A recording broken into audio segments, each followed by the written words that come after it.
Hello and welcome to the edition from The Spectator. I'm William Moore, The Spectator's features editor. The latest edition of the magazine has just gone to print, and to talk about what's in it, I'm delighted to be joined by Freddy Gray, our deputy editor and the editor of The Spectator's American edition, Spectator World, Madeline Grant, our assistant editor and parliamentary sketchwriter, and Maurice Glasman, the Labour peer. Our cover this week is The Greater Game, and in it, Geoffrey Cain explains how the war in the Middle East is part of a broader plan by Trump to weaken China. Freddie, if I could start with you first. So we've got quite a few pieces in the magazine this week about Iran, and Geoffrey's cover piece is, of course, our main one, and it argues that by striking Iran, Trump is actually, what he's really up to in the bigger picture of things, is dismantling China's anti-American coalition. I wondered if you could explain the cover piece a little bit for our viewers and our listeners. Yes, so Geoffrey Cain's point, and it's a good one, it's an interesting one, is that Trump is thinking about his visit to China. On March 31st, he's going to go to China. And Trump is, Geoffrey doesn't get into this piece, but I think one of the reasons he's right is that Trump is obsessed with the 70s. And he would have been about 26 when Nixon went to China. And things like that play on his mind. And he sees himself increasingly as a great man of history. He'll be thinking about his visit to China as a great moment in history. And a lot of people have spent the last sort of few days desperately trying to figure out, does America have a plan? What on earth is it doing? What's the kind of broader, the greater game here? And Geoffrey argues that the greater game at play here, and in fact, if you look at Trump's foreign policy, particularly Trump 2.0 foreign policy, almost everything they've done has a China dimension. And the China dimension here is that China has sotto voce supported a kind of axis of resistance. You've got to be very careful about saying axis of anything after axis of evil and the Bush wars. But China has been supporting Iran, has been giving arms to Iran. China also supported Venezuela. So Trump took out Venezuela, took out Maduro on January the 3rd. And now going into these talks with Iran, he will have a very strong tool of leverage. And whether that will be spoken or not is an interesting question. But as Geoffrey explains, when it comes to Taiwan, China's game planning all the time about what happens when it takes, if it takes Taiwan. And one of the big consequences will probably be sanctions, massive sanctions, which will cause huge energy pressure on China. And the way China relieves its energy pressure has been through large amounts of oil from Iran. And of course, now that's up for grabs. That's a question that we don't know how it'll be answered. So perhaps Geoffrey is rather optimistically reading too much coherence where there is none. But it's an interesting point, and I think very much worth making, because there is a greater game going on here, and China and America are the two biggest players in it.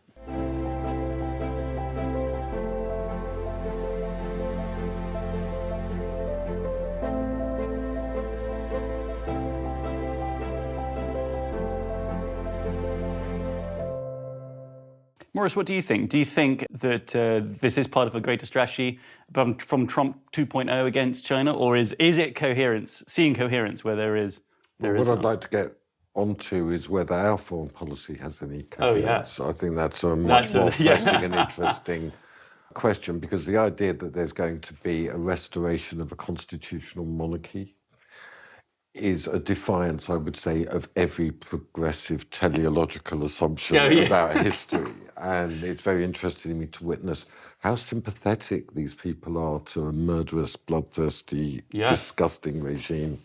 We've seen some visuals this week, haven't we? In universities across the country, there's been sort of pro-Ayatollah demonstrations, and I think at least 15 examples in universities across the country. This is really indicative. It feeds into also to the by-election about how we see the future and what the direction is. Obviously, speaking completely for myself, I am absolutely devoted to the restoration of the Shah in Iran. I think that Britain should be in the lead. That this is remarkable. I talk to Iranians every day, and they're asking me about 1660, 1688. How did you get out of the Cromwellian revolution, and how do you achieve a peaceful restoration?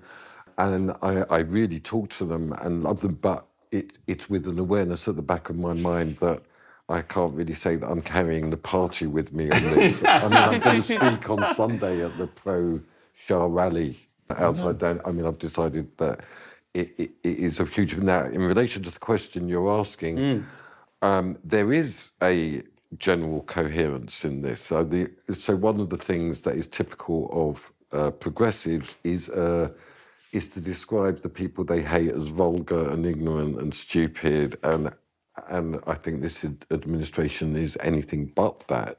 So it is the case that they understand the scale of Chinese power and Chinese influence, certainly in the Americas and the Middle East. What they haven't joined up the dots with is why that is, which is capitalism, neoliberalism, is that, you know, the Spectator's hero, Margaret Thatcher, was the enabler of the Chinese Communist Party. We disinvested from Britain, manufacture went to China, cheap labour, no free and democratic trade unions, 24-hour-a-day production.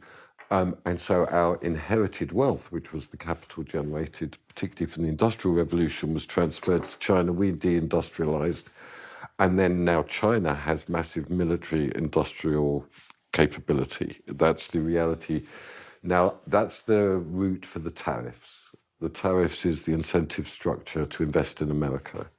So that's, I mean, yes, so this move is partly generated by that, but it's also worth mentioning it's an enormous weakening of Putin. I mean, can you imagine if the Iranians and the Ukrainians got together on drone production, or what that would be like? I mean, once again, that should be something that... And the idea that Britain is not leading this in order to reconstitute a monarchical democracy, a parliamentary democracy, is a source of shame to me. I want to say that this is absolutely where we should be. We should be opening up the space for both Ukraine and Iran to join the Commonwealth and to be part of our sphere of influence. It's a really big deal, this. So Putin is hugely weakened. Maduro's been taken out. That weakened China, but a really weakened Putin. The idea that they're not going to get the drones from Iran anymore is existential for Russia. I mean, Iran is a crucial ally of Russia. So, yeah, it weakens. It is a weakening of China. By the way, on the cover, I can't help think that President Xi looks like John F. Kennedy. They both have very sharp haircuts. When I looked at it, I thought, what is this? Is this Kennedy-Trump, like the 60s versus the 70s? He really does look like JFK. don't you think? I mean, it's a coded message that he's about to be assassinated. But by who? Yeah. By who? Well, Maddie, what do you think about the British response to this, which Maurice has just touched on there? Because Tim Shipman writes a very good piece for the magazine this week talking about how angry a lot of the Americans are at Britain for this sort of dithering on, you know, did the Americans get to use our bases? Do they not get to use our bases? How does Britain respond? I mean, what are your thoughts on the whole thing? Well, I kind of tend to think that, you know, Britain and America have actually not always been in lockstep on foreign policy, if you really take a look back at the history in all sorts of areas. I think that the British reaction has been characteristically Starmerist. He did say that there are reasons to be sceptical because regime change doesn't have the best record, et cetera, but in practice, all he presented to the public was the classic legalistic waffle that we're used to hearing. And like, I have this note from Lord Herman that says, we shouldn't do this kind of thing. And then, of course, within a few moments of doing that, our base in Cyprus got attacked anyway, thus making him look, once again, at the mercy of events. I think regime change doesn't have the best record, but there is a difference here, which is that the Iranian, it's not like trying to, for example, sustain a system like trying to turn Afghanistan overnight into a democratic country. There are an awful lot of liberal people who've essentially been hijacked by the theocratic regime. So I think as regime changes go, it has a better chance than most, but I think it's too early to say. Yeah. I would also say that I think historically America has been quite sceptical about the ability of monarchies in the region to offer much. That's the point. Right? They have not supported it. But what is the only stable country in the Middle East? It's Jordan, which has a monarchy that has served that country very well. Yeah. Well, I say the most stable is Jordan has weathered many storms, and I think it has something to do with the monarchy, amongst other things. But the shadow of Iraq is definitely something that's on the mind of a lot of MAGA people, isn't it, Freddie? Yeah. I mean, you write this very good piece in the magazine this week about the splits within MAGA over President Trump's decisions here. Yeah. And can you explain a little bit more about that, or what's going on inside the court of Trump? The on D coming out of like the Trump loyalists in Washington is, Iran is not Iraq. That regime change is not what it used to mean. We can decapitate regime change. You know the pottery barn analogy, Colin Powell's pottery barn analogy from Iraq. Actually, I don't think it was Colin Powell, but it's attributed to him. That if you break it, you own it, or if you break it, you fix it. And that was what they said about Iraq. And the kind of line now is more like, we can break it, and those guys will fix it. You fix it. Now, this is a very different sort of approach, and they're very pleased with the kind of radicalism of this approach. But there's a lot of people within MAGA, and it's not just anti-Semitic right-wing podcast hosts, as people want to make out that it is that there is no plan here for what happens next. And I mean, what I find fascinating in the piece, not in my piece, sorry. Sorry, that sounded completely. In my piece, what I found in researching this piece, what I found fascinating was it just kept coming back to Trump, because you have this extraordinary human being who is President of the United States, who declared war on Friday night in between he just sort of did a bit of dancing at a ballroom in Mar-a-Lago, went into the situation room, makeshift situation room at his home, looked over the calls, and then for the next 2 days just seemed to take phone calls from any reporter that rang him up. I mean, there's a former intern at The Spectator who got hold of his number. He's former, sadly. He now works for a very different publication. He's had several interviews, exclusive interviews with Donald Trump in the last 24, 48 hours, because if you've got his number, he will just answer and he will talk to you. Yeah. And there's never been anything quite like this. He is sort of live. People say he's workshopping lines with reporters about the war. And so you get these incredibly, people call it narrative whiplash. You get these people just sort of not able to understand what's going on, because as soon as the media tries to make sense of something, someone pops up and goes, I've just got off the phone with the president. And he said, and the best example of this, I thought, was the succession strategy. So intelligence sources were saying very sort of knowledgeable things like, well, we know that if you look at what happened in Venezuela, intelligence had cultivated a figure on the inside who's ready to take over, and that must be what's happening here. Trump gets on the phone to ABC and says, no. The attack was so successful that we killed other leadership figures. So we killed number 2's dead, number 3's dead. So you've got this complete kind of, madness going on in the media, people trying to figure out what's going on. And normally, MAGA quite likes that. Normally, MAGA likes that Trump sets the media's hair on fire, that everybody's confused by everything. But this time, and increasingly over the last year, I'd say, you get a lot of voices from original MAGA, from 2016, saying, wait, no, this really isn't what we voted for. This is feeling a lot like forever wars and regime change. And when people say it's not Iraq, they say, well, look at apparently Trump's calling the Kurds now. Trump's calling the Kurds and saying, can you do a revolution there? It feels a lot like what happened in Iraq, even if it's not true, boots on the ground. And Trump has said he doesn't have the yips, as he put it, about putting boots on the ground. So there is this nervousness about repeating the mistakes of the past. And I think what's really kind of become clear is that even if they won't say it, Vance and even Trump, J.D. Vance, Vice President, and Trump know that if this war is not resolved quickly, if there's an inflation shock, which there may well be, and if it spreads throughout the region and America can't just walk away from it necessarily, then it will affect the Trump the Republican Party's performance in the midterms, and Trump 2.0 could quickly fall apart. So that's the sort of bubbling issue, and I haven't even got onto the Israel question, which is of course, a big conversation on the American right that veers into anti-Semitism at times, but it is, does Donald Trump put America first, or does Donald Trump put Israel first? And American pro-Trump voices will say, of course he puts America first. This is ridiculous nonsense and so on. But Marco Rubio made this. Sorry, this is a very long-winded answer. Very interesting. But Marco Rubio on Monday night, I think it was, gave his first significant statement about the attacks. And he said, well, we knew that if Iran was attacked, and we believed that they would be attacked, then we'd have to respond to protect our bases in the region. And we didn't want to be sitting on Capitol Hill asking questions about why we hadn't protected American bases when it was very obvious they were going to be attacked. And so everybody said, well, then, so a reporter then said, do you mean that America was forced to do it because of impending Israeli action? And he said, no, well, two things can be true at once. We knew that there was impending Israeli action, but we also had to do this anyway. But I think other people are saying, well, then which one is it? Which one is more true? Two things can be true at once, but which one is more true? And so I think that is going to become a really big debate in America. And it is a toxic debate because it does rapidly descend into dark conspiracy theories about sort of Jews manipulating the world and so on.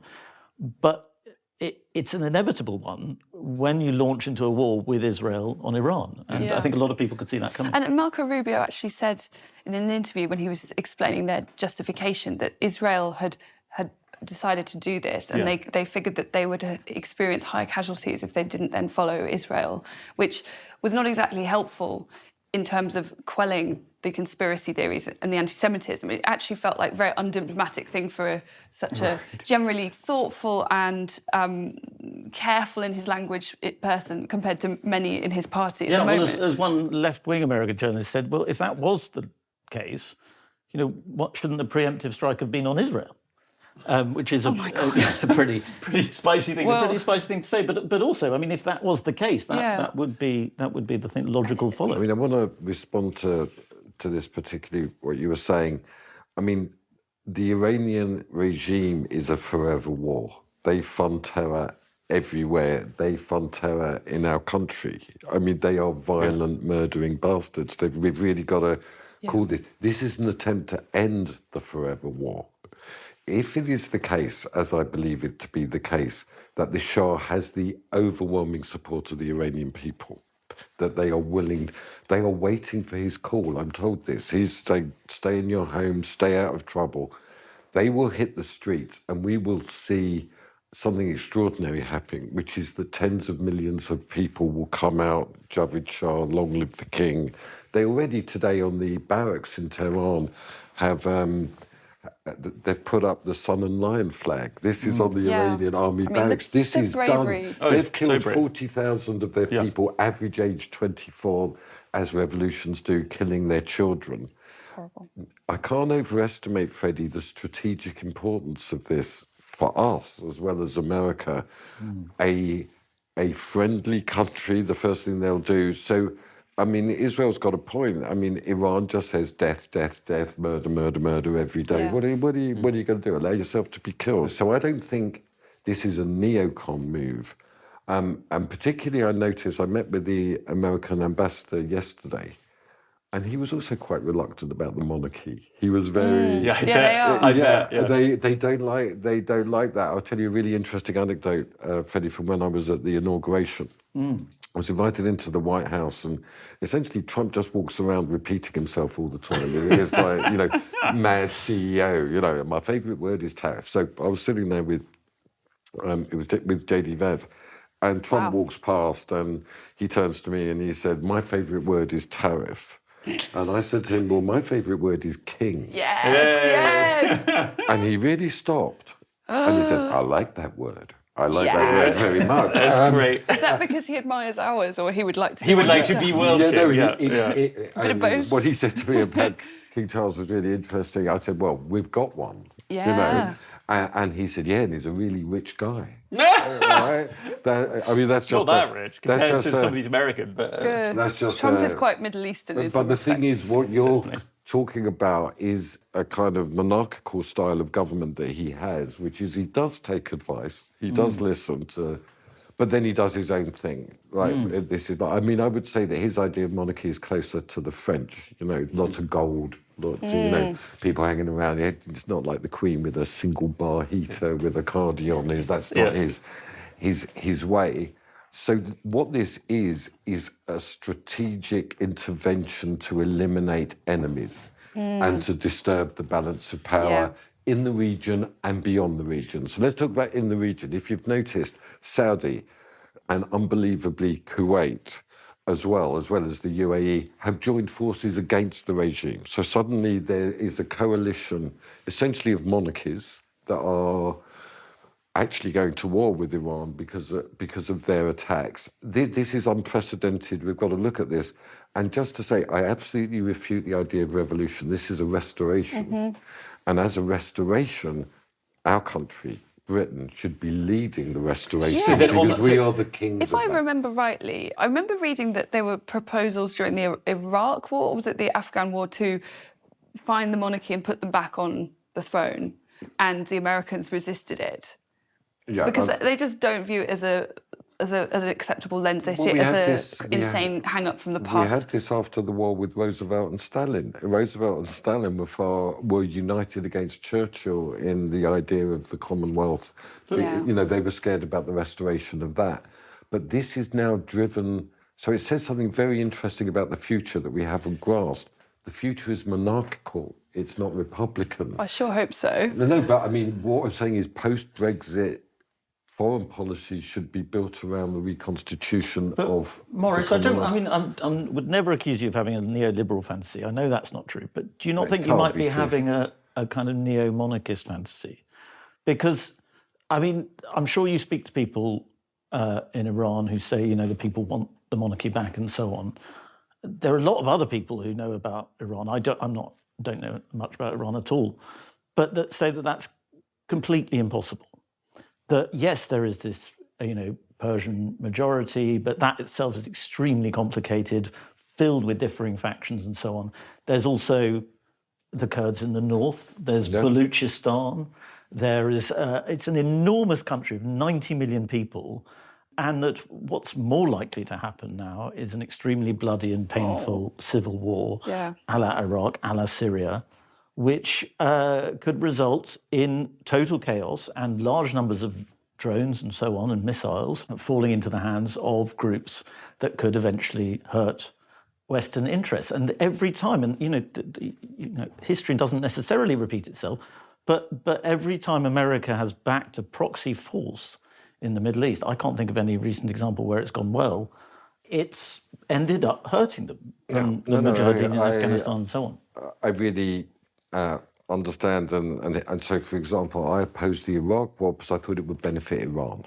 Okay, so I understood that as a majority Shia nation, Iraq, the Iranians would move in. Now we've got Hashti Shabi, we've got Hezbollah, Iran. So I completely, if it wasn't the case that I've followed this really closely for so many years, so just to admit a sin, when I was 17 years old, I went on an anti-Shah rally for Bani Sadra, who was supposed to be a moderate, and I witnessed how awful revolutions were. I mean, that's part of my story. So I've been... That was your Edmund Burke moment. Yeah, I really went totally Burkean at that moment. Nice. And I also...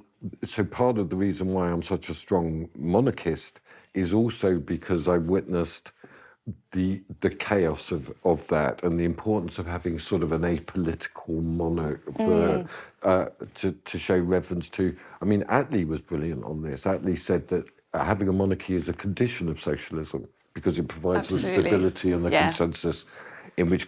So I'm just talking about my own penance, but if I hadn't seen the Shah, I think we would call him in English a Rupert, you know, he's nice but dim. He's like if his dad hadn't been the Shah and his grandfather hadn't been the extraordinary Shah that he was... would say many such cases. Yes, many such. He would be a middle-ranking army officer of some kind who wouldn't be given decision-making powers. But that's the beauty of this, is that he's quite a humble man in that way. And he's got this 18-month plan that he's developed over the last 5 years of a transition period, then a referendum on whether it's a monarchy or a republic, followed by elections. So that there is a plan. But what I noticed, Freddie, and this began about 3 years ago, was that whereas before the Kurds and the Balochistan, and then you've got the left, and you've got this, then you've got that, there was no unity whatsoever. It was the people of Iran who started walking around with Javid Shah. They chose the king. They chose Reza Pahlavi. He was innocent of this. I mean, he was just hanging around in Maryland with a few think tankers, useless. But they chose him. This comes from inside Iran. And so that's why I differ with this. It's the Iranian people who want regime change, and they know exactly the kind of regime change that they want, which is to get rid of this lot, have this 18-month period. The Shah would be nominally in charge during that period. They know they're going to have an OK corral with the Revolutionary Guard. From my understanding, 90 million people, maximum of 5 million support the regime. So this is not going to be a civil war in the way. I've spoken to the Balochis, to the Kurds. They're all in on, we've got to do this. Then there'll be a referendum, and there will be different views in the referendum. My prediction is that the monarchy will win that referendum. Maurice, you've said several times on this podcast that Britain should be very involved in all of this process as you've just laid out. What's your view on Starmer's reaction so far? Well, this is a long-standing issue that I believe has been discussed in the pages of your... is that I'm in favour of democratically elected politicians leading. I want the rule of law, not the rule of lawyers. I think that the advice given to the government... You know, my dad used to say, always have a one-armed lawyer, so you can't say on the one hand this and on the other hand that. But what we do have is a one-armed lawyer, and he's consistently on the side of obscure human rights judgments. They're not decisions, they're not edicts. A nation is obviously allowed to act in order to defend. Iran is completely, in its own self-definition, a revolutionary terrorist organisation that despises every aspect of liberty, of democracy, and including... It's a mad thing. Khomeini was a revolutionary ideologist. He's completely contrary to Shia history, but I'm not going to get involved in a Blairite, this isn't true Islam. Obviously, what I will say is get ready for an explosion of Christianity in Iran. Get ready. We have run pieces on that. No, but get ready, because the Iranians I meet are absolutely... Definitely get ready for explosions. I think there will be No, I think what we're going to witness is everything contrary to the assumptions of progressive globalization. It's going to be, Iran is going to become really considerabably Christian. They're looking to that. There's a whole underground church in Iran. There's many millions of people. It's going to be divided. There's going to be Catholic. There's going to be Orthodox. There's going to be... Anglican? Fingers crossed? Look, there's a whole tradition of Anglicanism in Iran, particularly in Isfahan, but the church is part of the progressive casualty of all of this. They're no longer committed to the monarchy. It's got to be in a top-down. It can't come through institutions that people support organically. It must be through kind of top-down intervention always. I hope you're right. I desperately hope you're right, but I can't quite think... worrying about what on earth comes between what you describe and the regime change and what happens in the middle of that, because, you know, the sheer numbers that were killed in a matter of... Oh, God. pun not intended. There is a monopoly on an extreme level of violence with massive machine guns. These are unarmed people, and I just wonder what that looks like. Well, we know what it looks like. So we can't underestimate what happened between January the 7th and January the 9th, which is, and I'm being moderate in my assessment, 40,000 Iranians were shot. I mean, they were just shot. That's a massacre. I mean, to do it by hand. They were shot in hospitals. They were shot walking down the street. As I said, the average age is 24. This also led to a reaction in Iran where parents who were sitting it out suddenly went on the street. So that is we've had this moment of extreme brutality. And now we're in the second stage of this, is that the people, well, obviously they went onto the street, they were unarmed, they were shot. So what happens next? That's why this attack to incapacitate the cyber attack, incapacitate their lines of communication. So the next step is the Iranian people coming out on the street again. And I'm saying to you that this will happen, and they're actually disciplined because they are waiting for the Shah to give the word, because remember, he said, go onto the street at 8 o'clock on January the 8th. They went onto the streets at 8 o'clock. Tehran was taken over by the protesters. Isfahan was taken over. The holy city of Qom was taken over. And the reaction of the regime was murder. I mean, they just walked down the street. It's like the Tachanka, I don't know, from the Russian Civil War. There's a machine gun on the back of it, and they just shot the people on the anyone street. that's outside for any reason, just anybody outside. So they've already done that. Now they're considerably weaker. Their leadership has been decimated. So this is the Burkean point. To do a counter-revolution, this is what it is. It's a counter-revolution, which we should call a restoration. Requires some outside intervention because the people do not have the arms. And so this actual confrontation with the Iranian Revolutionary Guard, have you seen they've appointed Khomeini's son, as the successor? I give him 3 days. You know, this is a remorseless thing. Meanwhile, you know, the Iranian people are they're staying quite quiet, but they're cheering. I mean, we can't underestimate that. So I think there is not a power vacuum. It's not regime change in that way. This is a restoration of an ancient form of self-government. And so Britain, we should be, in post-Brexit Britain, we should be championing our particular system, which is the king is head of state, parliament is sovereign, and we work within a common law system. I mean, and what I say about our foreign policy is that it's not that. I admire Maurice's spiritual analysis.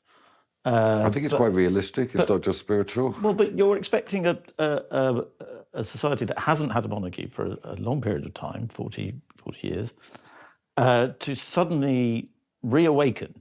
I think that is hugely ambitious. I think, again, I defer to your superior knowledge on what is actually going on inside Iran.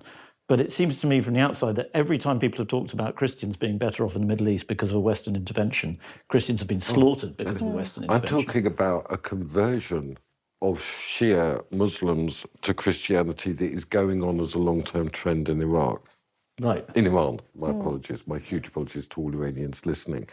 But that is because they are conservative people who are not moving from Shia to some kind of Enlightenment, liberal, nihilistic hedonism. It was Enlightenment and something. So I'm very sceptical. Yes. Okay, let's let's take a break. I'm going to have a cigarette. All right, we'll take a quick It feels cig. like quite a roundhead environment. All right, do you want to have a very quick? I just want to finish this off. I'm much too Tory to be in the Conservative Party. Yeah, I know you are. Which obviously I know. is infected with this progressive bullshit. Yeah. But, you know. All right, do you want to have a very quick cigarette and then we'll do Greens? Yeah, I was enjoying that. That was going. It So was Freddie, interesting. okay, the final thing I'll say is Well, should we go do it over a fact? just check out. Can I pinch one? Can I pitch one? Oh, always. Well, let's talk now about the Green Party, because we've got two pieces in the magazine this week that kind of point towards the ascendancy of Zach Polanski's party. The first being Matt Goodwin, who's written the diary for this week's Spectator, following from his defeat in the Gorton and Denton by-election, and also James Heal, who writes that there's Labour figures in London who are actually getting worried they might lose chunks of London in the local elections to the Greens. Maurice, I think I have to come to you first as a member of the Labour Party. Do you think that Labour's taken progressive votes for granted for too long? Not as much as it's taken working class votes for granted. I mean, one thing to say about the by-election is that Reform got 29% of the vote, which is in a sort of quite inner city urban seat, indicates a lot of trouble ahead throughout the country. This was a constituency where it was over 30% Muslim. We saw, I believe, 93% of that vote for the Greens.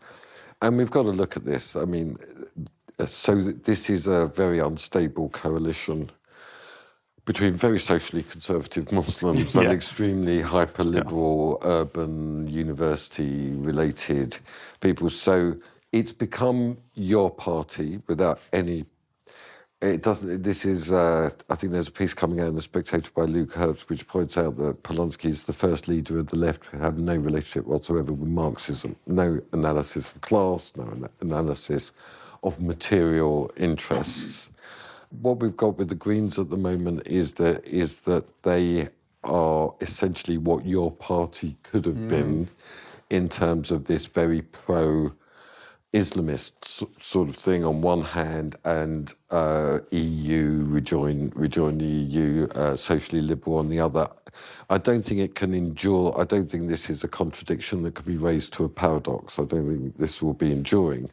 But certainly it is the case that what you have in Labour is then a move towards, well, what we've got to do is double down on the progressive vote. So all I can say to the Labour leadership is what I've always said, it's the last thing you want to hear when you go to the doctor. It's progressive. It will kill you.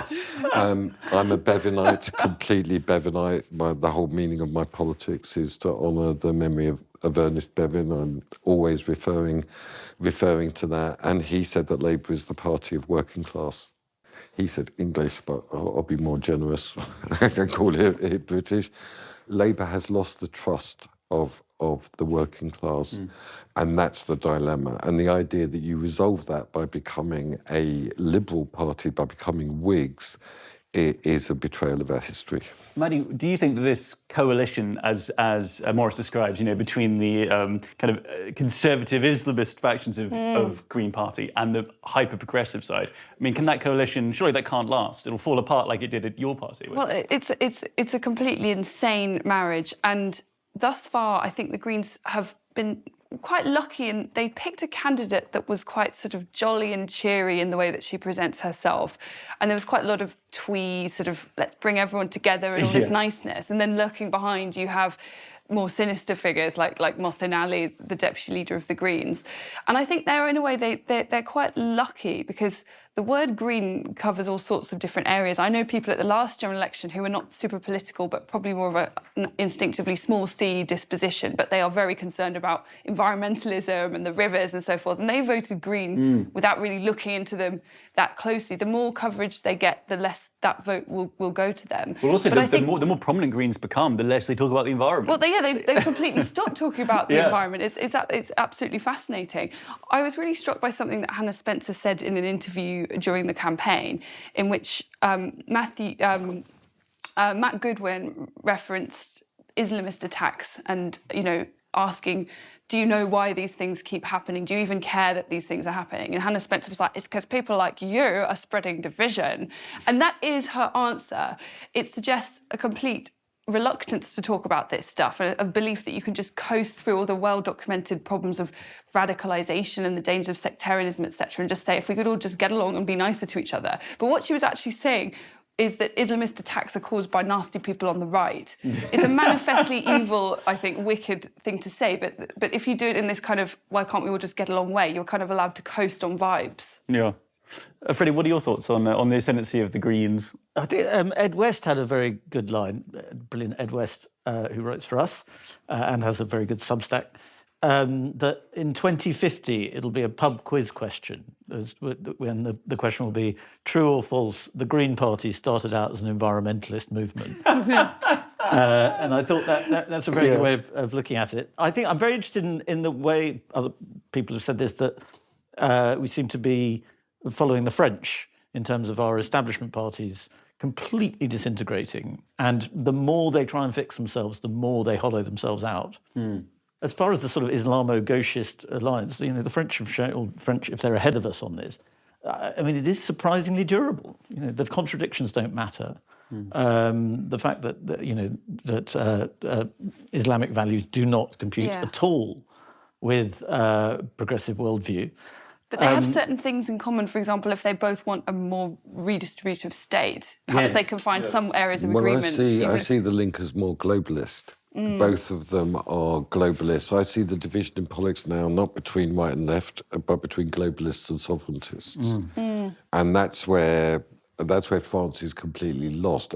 Just by the way, my prediction is, I say it publicly, is that whatever their National Front, Le Pen's party is now called, will win. the next presidential election, that's the way it's going. I think the trend is towards the AfD in Germany as well. There is a European-wide disintegration of the traditional parties. Obviously, it's a matter of grief to me that Labour could conceivably go down that route. I want to see Conservative Labour and a unity between those two in many ways on the monarchy, on Parliament, common law, and all these things. So I'm just saying it's not the Mélenchon alliance that's ascendant in France. It's the Le Pen coalition. Yeah. Until quite recently, there have been signs that some in Labour at least understood that they need to try and speak to the working class vote that they forfeited. The Island of Strangers speech was interesting because it suggested that at the cost of maybe annoying some of their urban progressive voters, they were going to try and speak to the disaffected. Yeah. They've completely walked back on that. They've now retreated to their comfort zone. And actually, Keir Starmer gave a speech in Westminster Hall this week to commemorate Ramadan, in which he talked about the not acting on Iran as almost like, you should give me credit for that. So his foreign policy is now explicitly linked to the kind of sectarian campaign. To the Gordon-Denton by-election. And I think, like, with Keir Starmer, obviously he didn't write the Island of Strangers speech. Someone else wrote it for him, and he read it out without reading it too carefully. Yes. And then when some MPs got angry and said, this was like Enoch Powell, then he says, oh, I didn't mean to say it. Yeah. It's so classic Starmer. He's someone who always has to be told what his view is, whether it's by a colleague or a lawyer or the EU. Basically, he doesn't like actually being responsible for decisions. Should we talk about male vanity? Sorry, Fred, I don't know why. I don't know why I'm looking at you. Yes, let's start. Let's talk about male vanity because Maddie, you've written an excellent column for the magazine this week about looksmaxxing. Can you start by explaining what on earth looksmaxxing is for those who blessedly don't know? It's a viral trend that has become very popular with a subset of very online, but a growing number of, I suppose, predominantly young men. And it's all about, it takes at its heart the idea that there's nothing more important to your success in life than your appearance.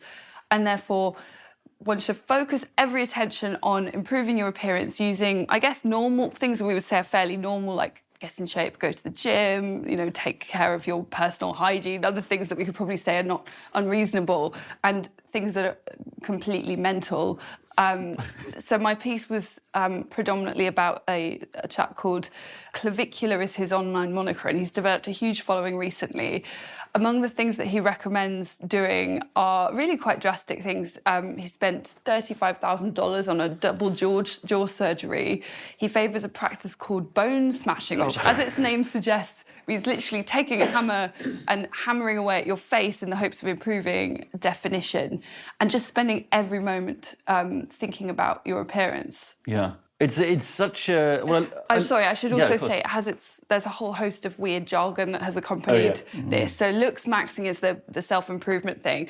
There's something called mogging, which basically means you're trying to beat other people around you in the looksmaxxer stake. So if you're mogged by someone, it just means that someone was better looking than you and that you've... Yeah. Maurice is mogging us all at the moment. He's mogging us all on this podcast. It stands for alpha male of the group. It came from alpha male of the group, and it became mogging, I think. Yeah. But I love the point you make, though, that in the piece that that in some ways it's a kind of, obviously male vanity is a very well-established, time-old tradition, bad tradition, I should say. But it also fits in so neatly with our modern era that is just obsessed with extremes and also with kind of online attention and these things kind of all come together to create this whole phenomenon in this subsection of young men. I would say what's going on here is a kind of body dysmorphia, really. And it's echoed in Hollywood in a massive way. I mean, I know there have always been unreasonable beauty standards in popular culture, but things like increasingly male actors have to basically have the physique of an MMA fighter to get hired. There's been an extraordinary kind of muscleflation in Hollywood that I think has a lot to do with the Marvel films, but it's been underway before that. I mean, compare the physique of Sean Connery as Bond. He was actually a bodybuilder before becoming Bond, but by contemporary standards, I'm sure Clavicular would say that he had a lot of work to do. And compare that to Daniel Craig. And there's even this kind of completely nuts discourse around the actors Keanu Reeves and Pierce Brosnan. Both have wives or partners who are just like beautiful women, but they've decided to age naturally and not have loads of work done. And they are sometimes talked about as if they're these kind of great folk heroes because they've chosen to be with someone they actually love who's not had every bit of work done. And it's like the idea is we should praise them to the hilt because they've done something that's just completely normal and, you know, aspirational, having a happy marriage. There's also there's a kind of MAGA connection there, isn't there, with some of these online looksmaxxing types, isn't it? I wondered, Freddie, if you know about that in your understanding of MAGA world. I think it comes out of incel culture, involuntary celibate culture, which kind of reached mass awareness when there was a killing, a shooting by an incel who shot up a school because he hated women because women wouldn't sleep with him. And I think incel culture kind of has bubbled away on the internet quite a lot, and it connects to right-wing politics, but it's also extremely nihilistic.